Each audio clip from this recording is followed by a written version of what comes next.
स्वामी समर्थांबद्दल.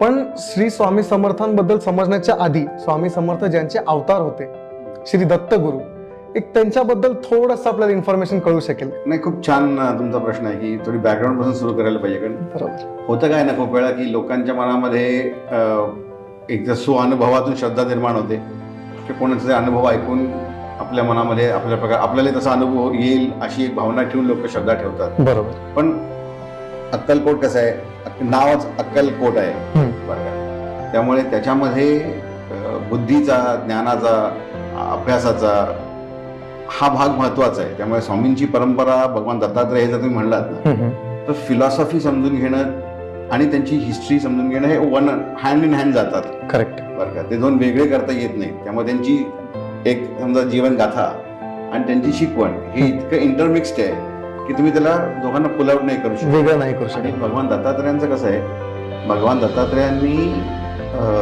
मागच्या प्रॉब्ली म्हणजे आता इतिहासात जे म्हणतो आपण